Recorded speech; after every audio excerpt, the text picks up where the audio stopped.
Koko Pimentel, durog kay Vice President Sara Duterte.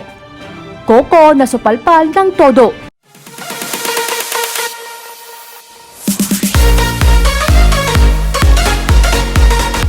Walang awat na naman na komisyon ni Senador Koko Pimentel ang hinihinging 500 million confidential fund ng Office of the Vice President ni Sara Duterte. Dahil anya ito raw ang pinakaunang pagkakataon na humingi ang opisina ng Vice Presidente ng ganito kalaking budget para sa confidential fund o intelligence fund. Ngunit sa ginawang ito ni Senator Koko Pimentel ay pinagtanggol naman ni Sani Angara ang Vice Presidente dahil ayon pa sa kanya ay noon pa may ganito talaga kalaking budget ang opisina ng Vice President na halos isang dekada na ang tagal. Nauna na ngang nilinaw ni Vice President Sara Duterte na gagamitin umano ang karagdagang pondo para sa pagsubaybay sa hamon ng departamento, lalong-lalo na sa hamon ng mga kaliwang grupo sa paggamit at pangre-recruit ng mga kabataan bilang gawing sandata laban sa gobyerno. Kaya naman supalpal ang inabot ni Senator Koko Pimentel sa mga netizens. Dahil sa ilang dekada na nga nito sa gobyerno, ay wala pa rin daw itong tamang nagawa at palagi nilang kumukontra sa mga mabuting tunguhin ng kasalukuyang administrasyon. Dahil gusto lang kumano nitong maghiganti sa pagkawala ng kanyang faksyon ng PDP laban at ang PDP ni former President PRRD ang kinikilalang lehitimong PDP laban. According to the presentation, ma'am, your office requested 709 million pesos. So tama yung information that reached me that the OVP only requested total obligations budget of 709 million, and yet the net recommendation is 2.3 billion. So anong sobra dito is 1.6 billion po ang sobrang bigay sa requested. So may we know if you're really prepared to ramp up your activities kasi you only requested for 709 million pesos. Yes, sir. We'd like to call Kelvin, our budget officer. He was with the previous administration and with the present administration. So we'll recognize Thank you, Mr. Chair. Sir With Tenido, regard go ahead, to sir. the 2022 budget proposal, it was submitted under the term of Vice President Leni Robredo. And upon the assumption of office of Vice President Sara Duterte, the OVP have consulted the DBM regarding the additional funding for 2023, specifically for the augmentation of the financial assistance subsidy for the operations of Magnegosyo Taday, the livelihood assistance, and the medical assistance program of the OVP. Further, we have also augmented the provision for the supplies and materials for the implementation of the Pagbabago campaign, and then the provision for welfare goods for the during disaster and the food boxes for individuals in crisis and emergencies po. Thank you. So that With your permission, Minority Leader, I'd just like to acknowledge the virtual presence of our Senior Vice Chair, who will be chairing the budget hearing of the DepEd later, Senator Pia Cayetano. Good afternoon, ma'am. Go ahead, Minority Leader. Virtual lang, virtual. Ako po. Thank you, Mr. Chairman. That was what I suspected. So since the budget call was early this year, so submitted by the previous office of the Vice President. So it is correct to say that the office of the Vice President, the incumbent one, you're really asking for 2.3 billion. You asked for that. You asked for the 2.3 billion pesos. Tama ba, Kevin? Yes, sir. We have consulted the DBM po. Yeah, so then DBM gave you the full amount that you requested. Okay. So okay, let's now go one item which I'm also being asked kasi as a legislator, tinatanong din ako doon about the confidential fund. Kano ba ito? I'd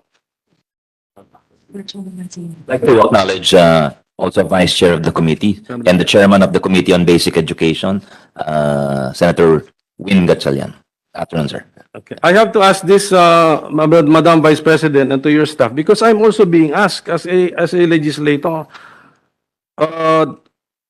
this is, sabi nila, this is a first for the OVP. I do not know if that is a correct, but a 500 million peso allocation for confidential funds.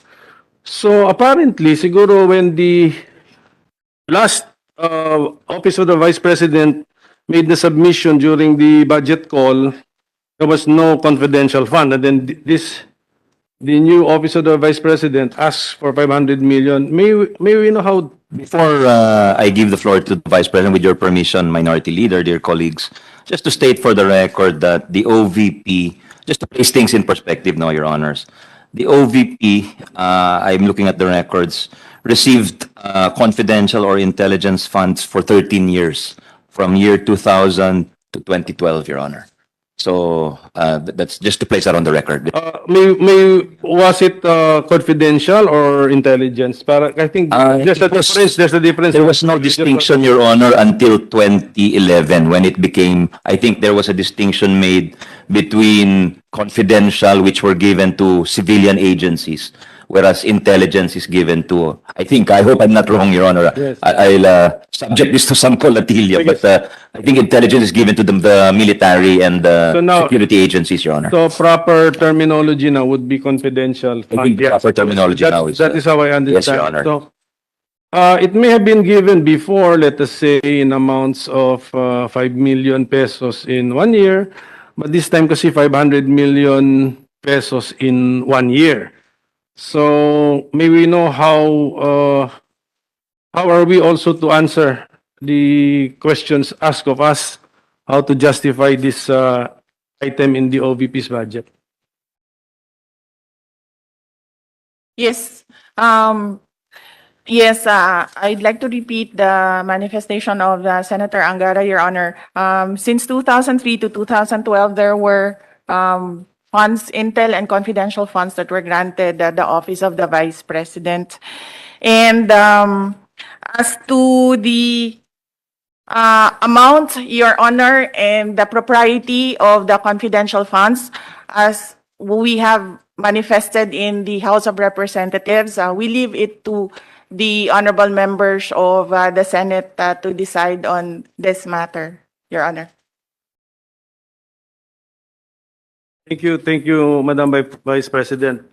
So, when you made that statement, pala, that refers exactly to the same item in the budget. So thank you for that. And then, ang nakikita ko lang po kasi is the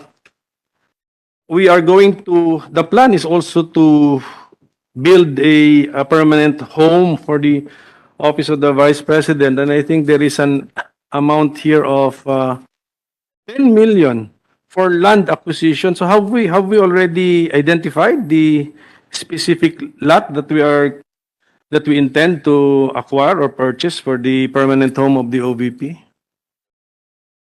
Yes, Your Honor. Right now, we are talking to GSIS of properties under them that can be donated or sold to the Office of the Vice President as a permanent property of the Office of the Vice President. We initially allotted 10 million for thinking of a down payment just to secure the contract for next year, and then ask for additional amounts for multi-year payments of the property. Do we already have an idea, Madam Vice President, of the total acquisition cost of the lot? And then, do we have an idea already now of the total cost of the structure itself? Right now, sir, we are looking at one property only, and that is the Coconut Palace. But there is no amount yet identified or given by GSIS. But we are still looking at other properties as well of the government that can be used, given to the Office of the Vice President for a permanent office. At least we know the medium to long-term plan of the Office of the Vice President. So, kasi tatanong ko nga sana yun, why not use the Coconut Palace? Yung pala, this time, it's a purchase of the possible purchase of the Coconut Palace and maybe renovation to accommodate yung mga museum, something na mga plano po natin. Well, at any rate, Mr. Chairman, so once we acquire, what is the plan, Madam Vice President, once we have this permanent home? We will no longer maintain the satellite offices that we are currently maintaining. Your Honor, we still continue, we still intend to so the satellite offices deliver those assistance to the areas where we established them. Then siguro talagang tinangkilik yun, ano? Our constituents really availed of the medical and burial services. Well, nakita ko rin po yung mga effort natin to give a lot of services to our people. We have food trucks, Peace 911, Pagbabago, and we have this libreng sakay. But of course, when we try to replicate what the entire government is doing, it will really cost us. It will cost us a lot, and we really cannot afford it. Kaya napansin ko rin po sa libreng sakay, we have free transportation, but 5 buses. Meaning to say, we are limited to 5 areas siguro because kailangan predictable din yung services. So that's just an observation, Mr. Chairman, Madam Vice President, na siguro we should just select the services that yung talagang kailangan ng taong bayan at saka hindi na binibigay ng ibang ahensya. Kasi for example, itong libreng sakay, DOTR, dito naman sa Metro Manila, tapos may mga fuel subsidy programs din, pati ang PNOC, gusto rin nila mag-offer na gano'n. So, as part of the medium-term fiscal framework of the Marcos administration, gusto rin nila yung fiscal consolidation, yung mga economies of scale. Pinag-aralan ko po kasi rin yung MTFF ng Marcos administration. So siguro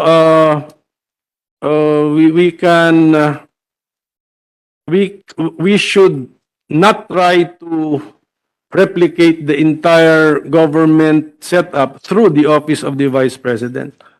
May we get your reaction, ma'am? Yes, thank you, Honorable Senator.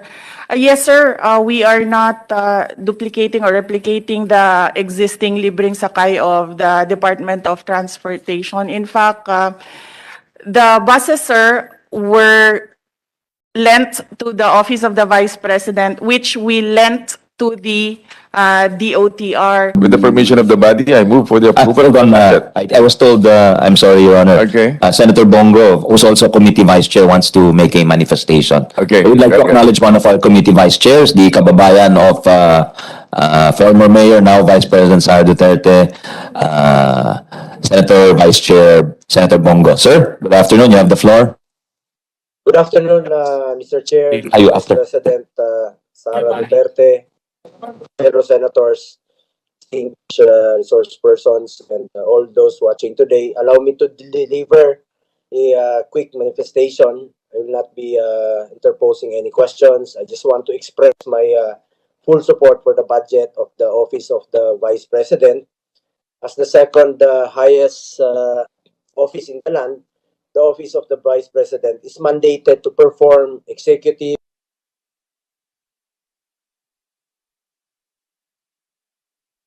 ceremonial, and advocacy functions, as well as collaboration with stakeholders and organizations in both the public and private sectors to develop and promote programs that will uplift the lives of the Filipino people. Therefore, the OVP will need a strong budgetary support to realize their mandates and deliver what is expected of them. Mr. Chair, as you know, first time in a very long time po na muling sabay nanalo ang isang magkalyadong presidente at vice presidente sa ating bansa. Kaya naman masasabi kong napaka-crucial ng trabaho ng ating vice presidente ngayong administrasyon. She will work closely with the president. On top of that, she will also spearhead one of the most important agencies in the country, the Department of Education. Overall, she will play a vital role in nation building, economic recovery, and addressing educational gaps in our country. At isisingit ko na lang po, knowing the Vice President, since she started her public service, alam ko pong magagamit po ang pondo ng kanyang opisina sa DepEd, sa Office of the Vice President sa tama. At walang masasayang. Stricto po si Vice President. Mas stricto pa po siya kaysa kay dating Pangulong Duterte when it comes to sa paghawak ng pondo ng gobyerno. For 2023, a chunk of the OVP's budget will be allocated for good governance and social services. I am confident with the leadership of Vice President Sara Duterte. These programs will not only be successful but also beneficial to our countrymen. And I am also very much optimistic that with the help of the Office of the Vice President, we will soon recover from this pandemic. Tulungan po natin ang ating Vice Presidente, ang Department of Education. Again, Na po ng permanenteng tahanan. Again, I would like to reiterate my full support. Kung meron pong mga taong dama po na Pumasok. yung dama po yung pakiramdam ng walang tahanan, tayo po yun, Mr. Chair. Senator Go, we'll get back to you kasi nawala ho kayo for a while. Balikan ho namin kayo after Senator Gatchalian with your indulgence, sir. Saan po ako nawala, sir? Ano? Saan portion po ako nawala? Hindi partly nawala. Narinig na natin lahat. Senator Gatchalian has the floor right now. Senator Go, with your indulgence, with your permission, kasi nawala ho kayo momentarily. We'll give you the floor again after Senator Gatchalian finishes his statement. Please. Sige po, antay lang po ako. Mr. Chair, thank you. Sinabi ko lang ho kung meron pong mga taong alam po yung pakiramdam ng walang tahanan, tayo po yun. Because wala ho tayong permanent home. And being an important institution, and OVP is also a very important institution, kailangan na ho tayo gumawa ng hakbang na makahanap po ng permanenteng tahanan. Hindi lang po ang Senado, kung hindi po yung mga opisina katulad po ng Office of the Vice President. So, Mr. Chair, I support that budget, and the 10 million down payment obviously is not enough. And so we will support an additional budget so that we will have a permanent home for our Vice President and the future Vice Presidents to come. Thank you, Mr. President. Thank you. Thank you for that forward-looking statement, Your Honor. We'll turn it back to Vice Chair Go if he wishes to continue his statement. Vice Chair Senator Bong, are you still online, sir? Opo, sir. Go ahead, sir. Go ahead, sir. Medyo nawawala ko kay kanina. Mr. Chair, as you know, first time po since panahon ni President Gloria and Vice President Noli na magkasama pong nanalo ang Presidente at Vice Presidente. Kaya napakasal po ng trabaho ng ating Vice President ngayong administrasyon. She will work closely with the President, and on top of that, she will also spearhead one of the most important agencies in the country, the DepEd. Overall, she will play a vital role in nation building, economic recovery, and addressing educational gaps in our country. For 2023, a chunk of OVP's budget will be allocated for good governance and social services. I am confident that with the leadership of Vice President Sara, these programs will not only be successful, but also beneficial to our countrymen. Para naman sa inyo, ano naman ang masasabi nyo tungkol dito? Magkomento lamang sa baba at huwag kalimutang mag-subscribe para updated ka sa mga maiinit na balita sa Pilipinas. Maraming salamat sa panonood.